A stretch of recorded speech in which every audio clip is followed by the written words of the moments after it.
Hi, I'm Bob Schrupp, physical therapist. Brad Heine, physical therapist. Together we are the most famous physical therapists on the internet. In our opinion, of course. Brad, today we're going to talk about 3 exercises that we think that everyone should do if you own a back. Alright?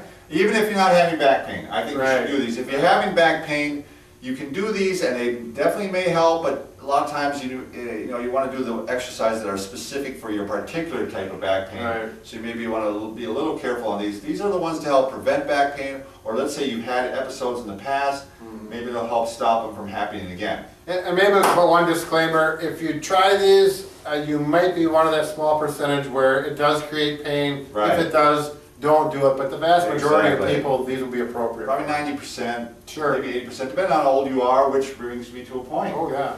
When you are 40 or 50 and over, you are going to want to subscribe to our channel.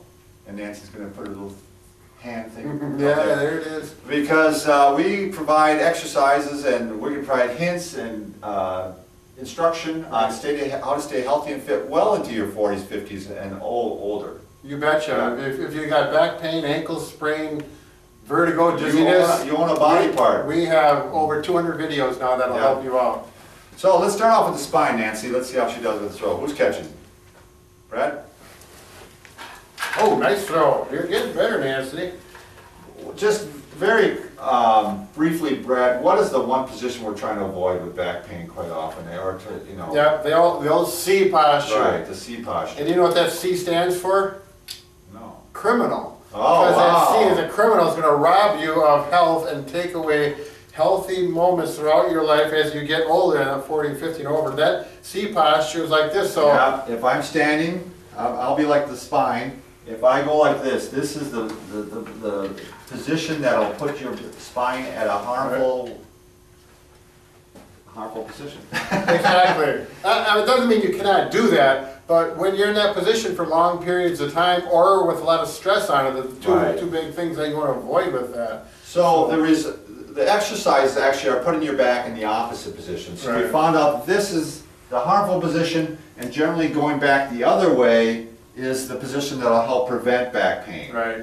So let's start. Well, go ahead, Brad. Just think of balancing things out. Right. You want to balance things out. The yin and the yang. Yeah, exactly. Think about all the time you're sitting with poor posture, you're slouched. You'll watch other people, and you may be in the same position, sitting, bending. Oftentimes, we have poor posture. So let's say I did a lift, and I have to lift like this for some reason. I'm lifting into a box or something, like a trunk, and I have to get down like this, the trunk of a car. I mean, there's other ways to do it, but let's say I do, or let's say I do any lift, even if I do it correctly. What a great thing to do is right after doing the lift is to do this exercise. You're going to bend the back in the other direction. So I'm going to put my hands here on my low back, and I'm just going to go like this. Do a couple exercises like this, bending back. This is one you can do throughout the day. You see pregnant women doing it quite often because they've figured out themselves it's kind of a natural way of taking away back pain. Right. So, how about the hallelujah stretch, Brad? Oh, I'll let you do it. Okay. Nah, this is probably one more for mid back. Especially people who are rounded out in the middle of their back.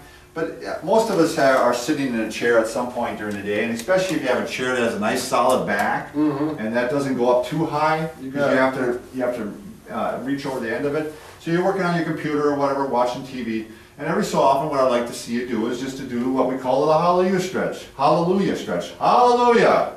Say no more! Hallelujah! Subscribe to Brad! Now, I actually have a patient I'm working with right now. She works in an office, she works on the computer doing payroll, and she talks about her back bothering her, and she's 63 years old, and she's been doing this for many years, and she came in, and she's sitting like this.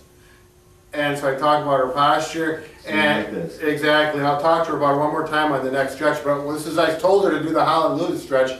Now, she's in the office, we kind of cut out the hallelujah part, the chair has to be the right height, but it comes out to here. Exactly. The high office chair won't work, it needs to be out the middle of the back. And it can't be one of those flexible backs. It has to be a solid back. The flexible back, unless you have it set real solid. If they go way back, you don't want to be tipping over. You're going to be tipping over. Yeah, that could be an issue. And you can even, to bring less attention to you, you could put your hands back like this and go like this. Yeah, exactly. The big thing is if you're working the spine, the arms, that's here or there. So Well, Brad, since about- you didn't do any of the other exercises, do you maybe want to do the third one? Yes, yeah. As a matter of fact, the third one,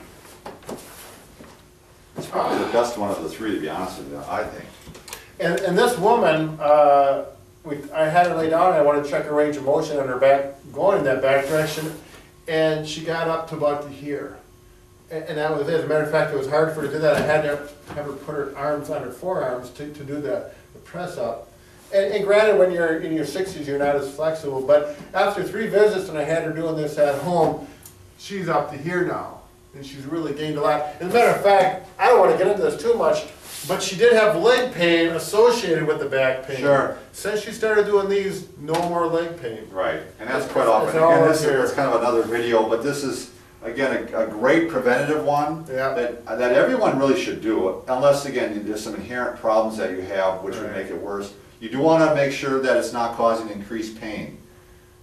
After you do them, it should feel It should feel better, Right, actually. A lot of yeah. people say it actually provided them some relief. Exactly. I got all the guys I play cards with, and they're all golfers too, they're all doing this, and they're telling their friends to do it. Sure. It's just funny how, Yeah. in fact, it goes, I tell everybody I know that to do this one, I no longer have back pain because I Right. was doing this one. Right. Mackenzie made this famous. And how many repetitions is this, Bob? Well, I would say at least 10. Yeah. And you got the hands underneath the shoulders, right, Brad? Right. Some people put them down even further if they really want to stretch the lower back Yeah. even further, but hands underneath the shoulder. And Something right now I like it here because it feels better on my shoulder, which we'll get into Right. later. You actually can get a little sore in here if you're not used to doing these because it's like doing push-ups. So, Yeah. Some people, if their shoulders are sore or they just don't do this, their shoulders are weak. This particular woman, I had her do 2 sets of 5. Sure, Because she yeah, couldn't start do off it. slow. Mm-hmm. And again, what you're doing is you're bending the back this way. This was the problem, this is the solution. So 3 exercises we recommend for just about everybody and keep your back healthy and fit. All right.